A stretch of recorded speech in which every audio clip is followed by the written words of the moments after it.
रुक जाइए, बिना कारण के इस घंटे को मत बजाइए। ये समय बताने वाला घंटा है ना? नहीं सर, इसका उद्देश्य अलग है। इस गांव में कोई भी आधी रात के समय इस घंटे का इस्तेमाल कर सकता है। घंटे बजाने वाले का उद्देश्य चाहे कोई भी हो, उसका समाधान करने के बाद ही घर वाले खाना खाते हैं। ये खानदान से चली आ रही परंपरा है जो अभी भी जिंदा है इस जमाने में, अभी भी? हाँ सर, ज़माना बदल गया तो भी ये गांव कामाक्षीपुरम के लोग जमींदार को देवता जैसे मानते हैं। अभी भी लोग इस घंटे को बजाते हैं क्या? हाँ बजाते हैं। ये घंटा बजाने वाली कहानी सुनाए तो आपको पूरा इतिहास बताना पड़ेगा। पिछली बार घटी एक घटना से अभी के जमींदार के साथ संबंध है। नरसिम्हा मडियार की कहानी। इस गांव के साथ ही रहने वाले हैं। चिंदबरम अभी रहे जमींदार ने कुछ पैसे उधार लिए थे, जो समय पर पैसा लौटा नहीं पाया और जमींदार के वक्त मांगता गया। वैसे एक दिन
किसने घंटा बजाया?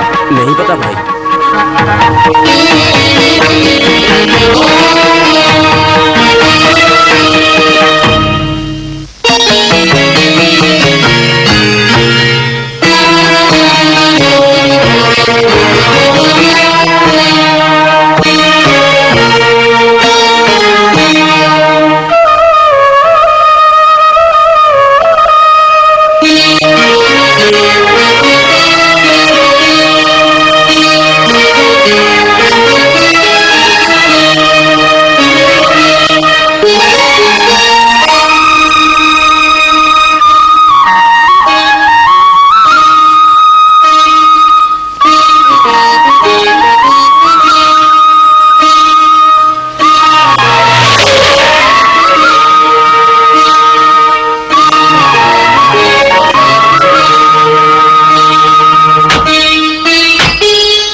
चिदम्बरम। अरे जमींदार मालिक आप?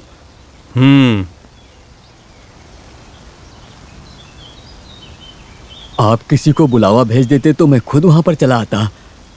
यहाँ बैठने का भी कुछ नहीं है। नहीं।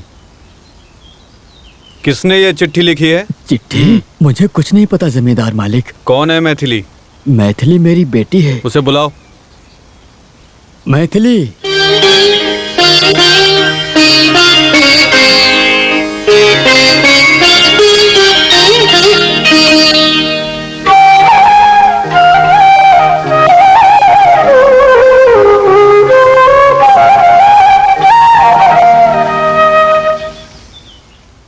ये चिट्ठी तुमने लिखी है? इसे पढ़ो। पढ़ो।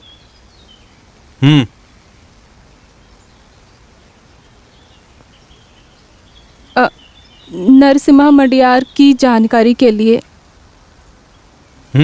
पूरा पढ़ो। धंधा का कोई अनुभव ना होने के कारण मेरे पिताजी आपके पास पैसे के लिए आए। उससे धंधा करने के बाद सारे पैसे का नुकसान हो गया।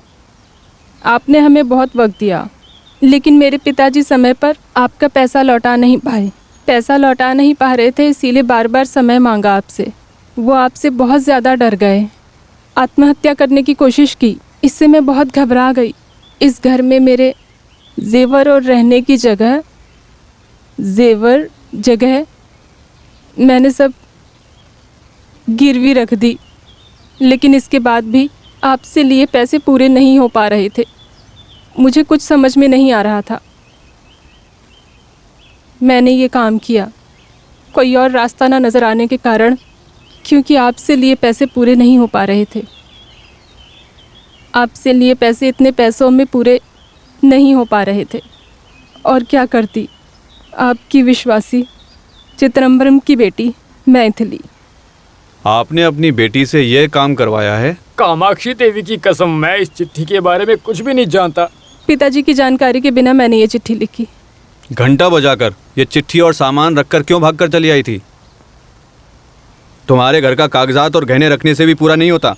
बाकी के पैसे कब लौटाओगी?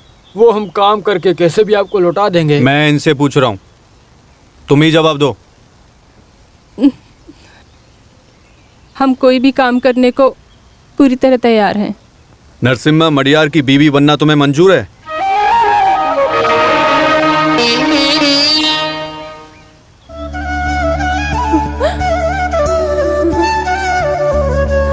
जमींदार मालिक, आप ये क्या कह रहे हैं?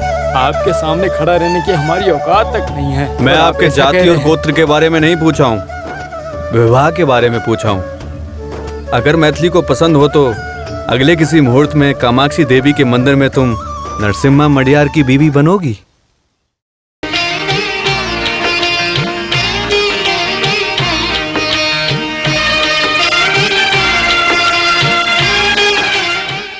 ये घंटा और इस घंटे की कहानी बहुत अच्छी है। इस तरह की और बहुत सारी कहानियां हैं सर। हाँ,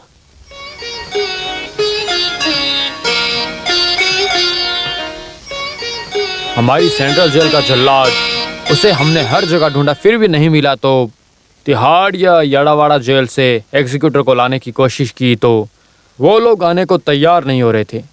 मगर हैदर मडकरी को लटकाना है ये जानकर वो लोग कुछ जवाब दिए बिना ही आने से इनकार कर दिया। फिलहाल तमिलनाडु के गवर्नमेंट होम डिपार्टमेंट रमैया को बुलाया था, लेकिन उसने भी मना कर दिया। अब मैं क्या करूं?